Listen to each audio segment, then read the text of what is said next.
I remember in high school I took AP literature. I don't know why. I've never read. Right? The only book I read was the one the teacher read. And I was like, I hated reading. But when I got into entrepreneurship, my first business, we blew up. It was crazy. I had 72 personals in 90 days. The company leaders were coming out. And then after 6 months, my business fell apart. And I went back to zero. I was like, what the heck is going on? And my mentor asked me, he said, well, what are you reading? I said, I don't know, I don't read. He goes, that's why your business failed. You didn't grow with your business. You didn't grow with your income.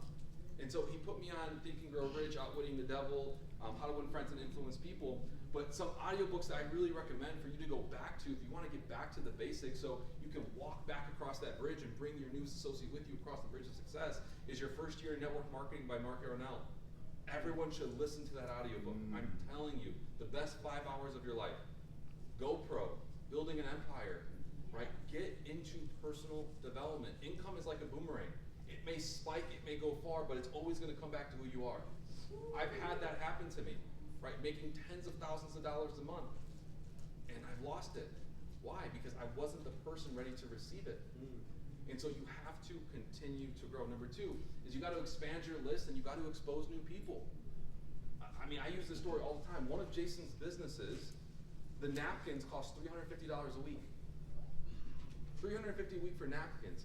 This is not a business where you need a massive monetary amount of money. You need people every single day. If you treat this like a profession, right? If someone asks, what do you do? I'm a professional list maker. Like, what the heck is that? Just here, come to the event, I'll show you. Right? Like, you have to be growing your list, and it's not going to be the people in the suits. It's the Taco Bell employee. It's the person at the gym. It's the people who you don't think would be successful are always the most successful. I brought influencers into my business. I've done all these crazy things, and none of them are long term. Like I'm telling you, you just keep talking. Become aware of who you're around. If you're at your gym, if you're in a BNI or a referral group or a chamber, whatever it may be, keep growing that list and expand your list, which I'm going to talk about here in a second. Then duplicate. This is a duplicatable business. This is a business that you should be teaching other people how to do. Here's the thing. You may be really, really good at what you do, and I give it to you. I'll give you that. But do you want to be doing all the work forever? No. Absolutely not. I don't want 100% of one person. I want 1% of 100 people. That's right. Okay? I want to go out there. I tell people all the time, my organization has sold over, I think it's like 1,150 or 1,200 memberships. I've only sold like 75. I'm not going to sell 1,000 memberships.